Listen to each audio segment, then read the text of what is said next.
The worst thing about loss of face is embarrassment. This is a culture where there are workarounds. What Jai words do you think a foreigner should definitely know? The first one would be Grenjai, which is probably the cornerstone of Thai culture.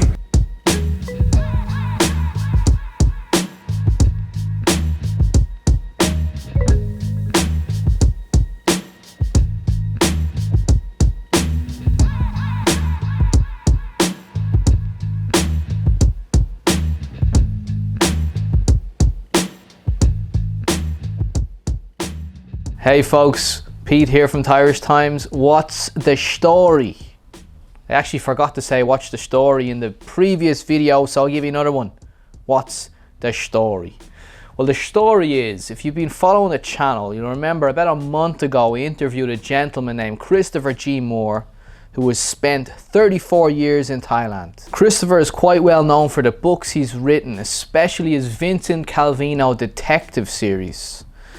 And today we're going to talk to Christopher about the culture of saving face in Thailand. We're also going to talk about how Thai language underpins the culture over here with a focus on heart words. The heart.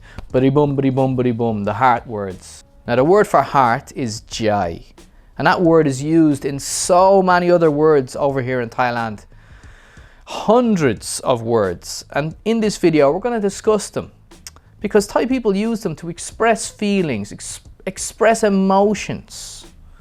And if you know these words, you have a pretty strong base of how the Thai culture works over here. And if you understand saving face, you also have a pretty good grasp of how it works and how to get by and how to survive in Thailand. So we've got Christopher, who spent 34 years in Thailand. You've got me, who spent 11 years. So you've got 45 years of knowledge sitting around the table talking about saving face, talking about Thai culture, and talking about the language. We hope it brings value to you. Anyway, if you like the video, subscribe to the channel, hit the like button, share the video if you can. I'm always saying it, but it does help me out, and it's probably one of the best things you can do if you're subscribed to the channel. You could share it and also leave me a comment.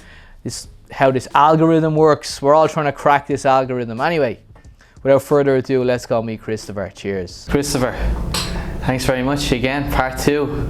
Good to see you, Pete. Good to see you again. Thank you very much again. So let's start off with the one question that many foreigners don't understand and find it difficult to navigate, and that's the culture of saving face. So if I asked you to give what you think the explanation is of saving face. Now I know culture is very complex, and of course people are going to have their own views and opinions on it, but I think you're the man to sort it out for us today. I appreciate that confidence. I'll start with, I'm not a psychologist, I'm not a sociologist, I'm not an anthropologist, so what I'm about to say about my views on face comes from really my personal experience of having been here for 33 years. So I think maybe there are kind of two levels of looking at face, saving face, giving face, that kind of thing. It's giving a couple examples from my own life and giving what I think are some ways into a deeper understanding of what's involved. I mean, we all have, in whatever culture you're from, a notion that it's a good thing to be kind to others and not make other people look foolish or stupid or crazy. And most cultures would find that that is not something that is positive or to be rewarded, or there's incentives for that. But each culture has a kind of a different expression of that, and Thailand is no exception. Let me give you, the first factor is the relationship between the two people, the two parties. Do they know each other? Are they part of the same family? Do they work together? Do they go to school or university together? So relationship is very important.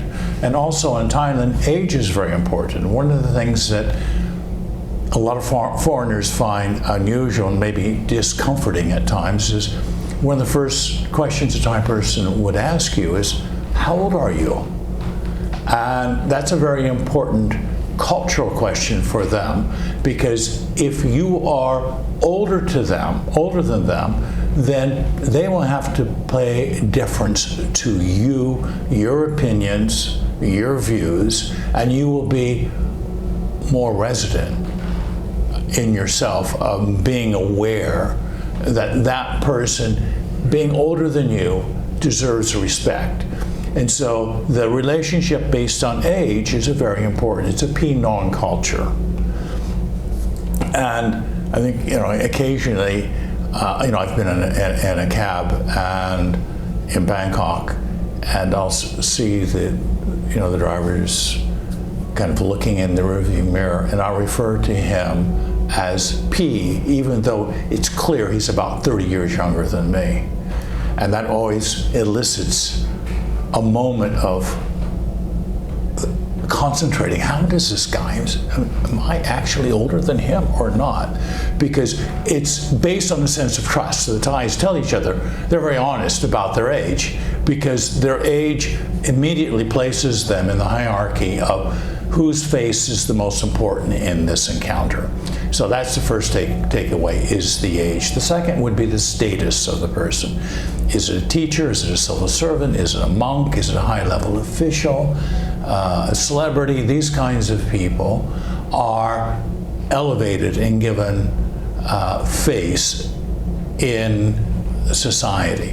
When you say given face, what do you mean by that?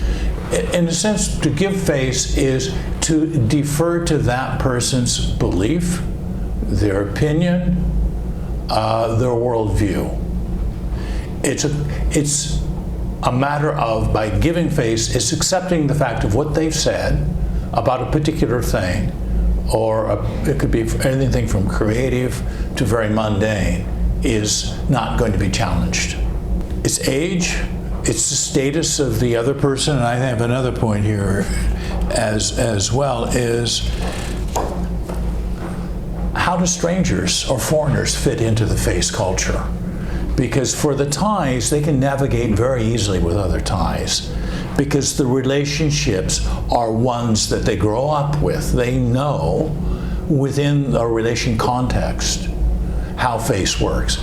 But suddenly a foreigner arrives, and a foreigner doesn't know any of this kind of information.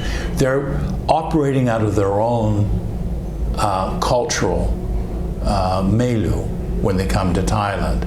And so that can kind of put Thais off. It makes them more cautious around foreigners, because they're not quite certain if they're going to be embarrassed. And the worst thing about loss of face is embarrassment.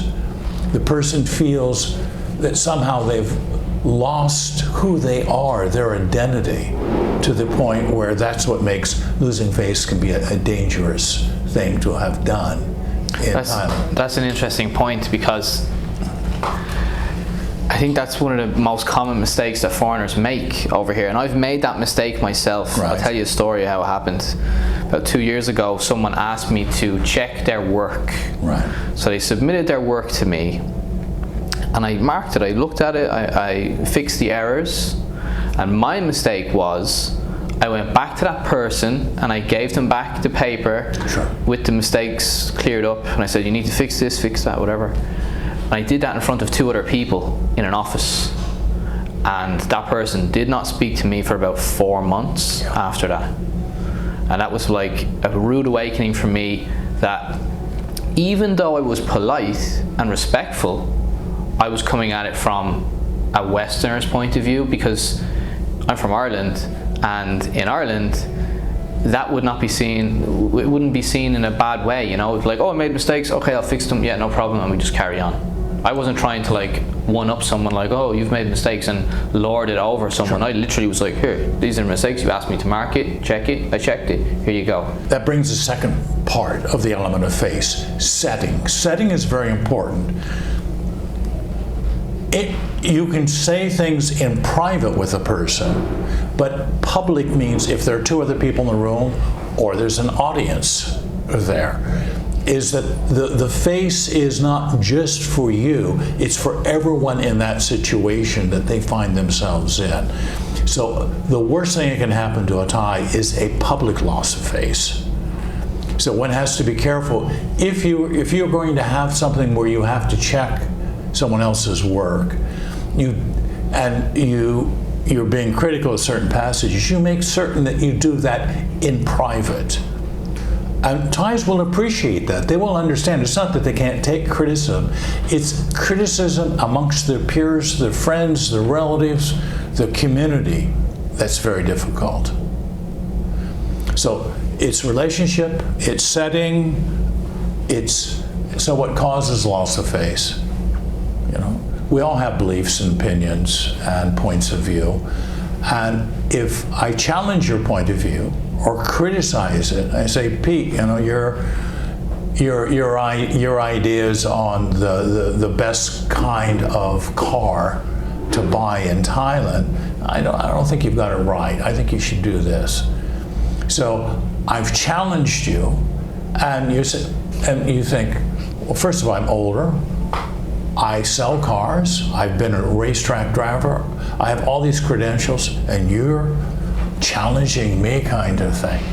So you look at the causes. The causes are things which would be in the nature of you've made a mistake or something negative. I don't like that. I think what you've done is below standard. All of those kinds of things are the kind of cause that, think of embarrassment. If you want to embarrass someone, it's very easy just to say, you know, why would you wear that shirt in public? It's really quite awful. Which actually brings me to one of my stories on Face. I can remember, this was years ago, I was wearing a suit and a tie, and I'm in a lift. And there are two Thai office women there, and they're kind of looking me over, and the lift is going, and one says together, you know, that foreigner has one of the ugliest ties that I've ever seen. You know, something to that effect. And I thought, you know, that's quite amusing. And I looked at my tie and I said, you know, you're right, nagli at mark now. And they just pushed the button to get off the lift at the next floor, not to have to confront the fact that they had lost face in the sense that they had assumed they could talk. I had no idea what they were saying. So to know that I knew exactly what they said and that they had been critical of me in that setting caused them to fly, to run away. And that's not an uncommon thing in a situation like that, because there's no relationship. I'm a stranger. So they're remarking on a stranger in public as if that stranger is just a bookcase. And another time it happened at Old Don Mueang Airport. I was in the duty-free shop, and there were a couple of clerks having a real intimate conversation about their boyfriends. And I mean intimate. And again, talking as if I didn't exist. So I listened in for a couple minutes and just said, that's really interesting. Do you think he really intended to do that? And both of them just, they would have won Olympic medals in the speed to get out of my presence. So what do you think foreigners should do? Like how to navigate Face? You mentioned a couple of ways, but even still, after being here for a number of years, 11 years, I still find it hard, and there's always new things to learn. Right. I think the main thing is to remember, we come from a culture where, at least theoretically, and things are changing now in the West, but we were judged on the merits of our argument rather than the merits of who, you know, how old we were or what university we went to or family or anything like that. It was either a good argument and well presented with evidence to back it. And if you had that, and it was sufficient evidence, you can challenge and overthrow Einstein's laws against general relativity and special relativity. And so we grow up in that kind of an Enlightenment culture where things are more tentative. don't hold on to them. But in a face culture, it's not so much the merits of your argument. You may be absolutely right in your criticism of that paper, of that student. That's not the point. The point is the relationship is more important than the merit of the argument. What you do is you act in order to protect and defend the relationship. Because remember, this is a patronage culture, and the patronage culture plays an important role when it comes to face. Because your patron is someone you want to honor and protect. You don't want to be seen to criticize, to dissent from, to challenge that person, because that's not how patronage works. It works on the basis of absolute loyalty and protection from that patron, in return for which you agree with his or her point of view, and that point of view may be on a range of things. Even though secretly inside of you, you have a different feeling. You won't express that in front of them. You may say, you know, I really feel this way, but I can't say that, blah, blah, blah, with a girlfriend or someone else. But with the person who's in that position of power and authority, you are inhibited. Now so how do you get around that? How do the Thais get around that? Well, they do. They're very clever. I mean, this is a culture where there are workarounds. And so there are linguistic workarounds. Basically, you can criticize someone by being ambiguous in how you do it. In other words, we come from a culture where we can say, no, that's just wrong. Where in Thailand, that would be potentially inflammatory, depending on who you're talking to. So there are lots of ways to get the message that maybe that position isn't tenable, that maybe you should look up out of the screen of your airline and see there are mountains and ignore the altimeter so that you don't fly into them. So there are ways that you want to be able to express a point of view, a criticism, a different way of doing something for a whole lot of important reasons.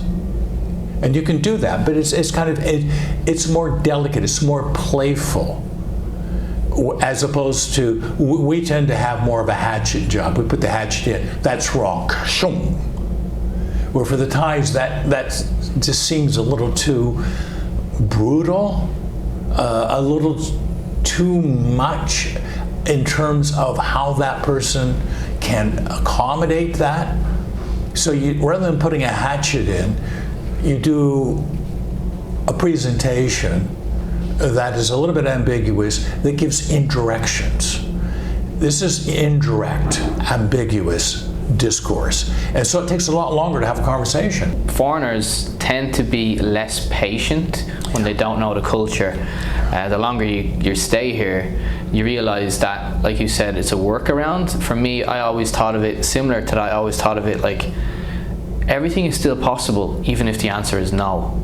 You can just find the other way. There's always another way, which sometimes people say, well, what can I do with my visa? The rules are this. I'm like, I just sit and think and say, well, there's always a way. There's always another option. There's always a way of doing something else. There's never just a no. In some ways, it's what makes the Thais very creative. Because to be direct, you don't have to be very creative. The thought goes straight from your brain out your mouth without a whole lot of intervention or reflection, where the Thais are going to be more reflective, particularly if they know they're in an area that could create a conflict or a dispute. And so you have to be creative in how you shape the message that makes the other person not feel attacked, but honored. Let's move on to how Thai language underpins culture. And I want to ask you about heart words. There are so many words, I think you know how many words there are regarding the heart in Thai language. Now, it's interesting stuff. Can you tell us, like, why are there so many heart words? Yeah, I started doing the research over 30 years ago as I was learning the language. because I just came across, it seemed there was a repetition. It was Jai Di, Jai Dam, Gren Jai, Mini Mung Jai, on and on. And so I was writing them down, and then I would go to my teacher and say, I've found 35 Jai weeds. That seems like a lot. How many are there in the Thai language? And she said 35. So I go away in the next week for the next lesson. I'm researching and finding. Now I'm up to like about 58 Jai words. I go back and I say, I found more. She said, how many? 58. I said, how many Jai words are there? She said, 58. So by the third time, when I was up to about 70, I said, I now have a list of 70. Are you going to tell me there are 70 Jai words? She said, yeah, 70. I said, you're going to be a research assistant now, and we're going to research every book, every slogan, every poem, every TV show, song, until we get as many as we can find. So the first book came out in 1992, 350 Jai words. About a decade later, another book came out, second edition, 550. And then finally the third edition came out a few years ago, 750 Jai words. So the book has been an interesting one, and it's an interesting way for a foreigner to kind of break the ice with a Thai, is that basically give them a copy of the book. I stand to financially gain from that, by the way. Give them a copy of the book and just open it randomly and say, run your finger down and stop. Oh, okay, send one's heart. Let's talk about what that means in your life. So you establish a connection with a Thai person, and they feel that they can contribute something to your understanding about Thai culture. And Thais love that. Thais love to explain Jai words and the ones that are important to them. If I ask you, what Jai words do you think are, I don't want to say the most important, but what Jai words do you think a foreigner should definitely know? The first one would be Gren Jai, which is probably the cornerstone of Thai culture. It's the longest description of all the words in this book. If you can begin to understand Gren Jai, which is a little bit of fear in your heart, a little bit of awe, but it goes to what we're talking about earlier, the face culture, of how you show respect to elders, people in a higher social or economic political status than you. The other one is Nam Jai.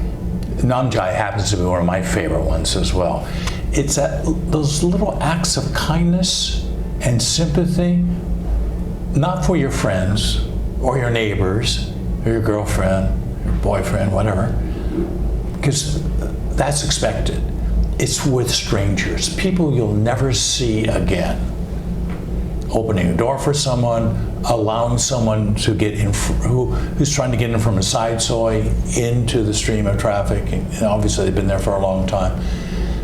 And I can remember years ago, I was on the back of a motorbike, and this car could have just moved a couple of inches to let him go through, and it didn't. And I remember him saying, "Mai mi nam chai." And to me, that's probably one of the most devastating things a Thai person can say about someone else. They don't have nam chai, they don't have water heart, they don't have that goodness, that kindness, that in a common society, if everyone has that, everything works so much easier, so much better. People are much happier. So Nam Jai I would nominate as one of the top Jai words for a foreigner to know. Also, my wife's list is Jayen. Jayen is a way to diffuse someone who's getting upset, getting angry, out of sorts. It brings them down. It's like taking them out of that negative trance. Just Jayen, Jayen. It works magic. Learn that when you want someone to do something and you feel that there's a firestorm brewing there, it's Jayen. The first one I ever learned was Jai Dam. Black heart. Yeah, that's a bad one. Jai Dam is usually reserved for people who are thoughtless, manipulative, hurtful. It's a very negative term. But it can also be used for manipulation. That you're Jai Dam if you don't give me 1,000 baht to go and get a haircut or this thing or another. It can be used for perceived selfishness. Jing Jai, true heart. That's just plain old-fashioned sincerity.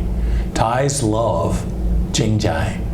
If they feel that you're sincere with them, they'll cut you all kinds of slack. If they think for a moment you're trying to have them on, you're insincere with them, that will put up an alarm for them. So Jing Jai, you want to be Jing Jai in their eyes. The other is Noi Jai. Noi Jai is a kind of sensitivity. Someone gets upset, they sulk. So they're having a Noi Jai episode, as it were. So what you want to do is provide a kind of a comfort, a way for them to come out, without them losing face, without there being an argument or a conflict.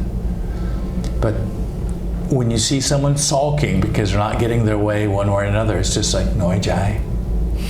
Then they know. So it seems that we're talking about all these heart words. That to me sounds like that Thais are quite emotional people. That if they're going to use the heart organ, they must be emotional people. We're all emotional, but in the West, we had something called the Enlightenment, the time of rationality, from David Hume to John Locke. And as a result, we tend to divide rational and emotional into separate categories. Thai culture didn't go through that enlightenment. Most non-Western places did not go through that enlightenment. So the emotional range is one which is just taken as a given. It's not viewed as somehow a junior or degraded or inferior way to experience the world. Maybe Westerners are just separate emotion from rationality, and maybe it's me, because maybe I'm just too rational. Because I'm always like, okay, do it. This needs to go here. I'm doing this because this is the right way to do it, and I suppress my emotions.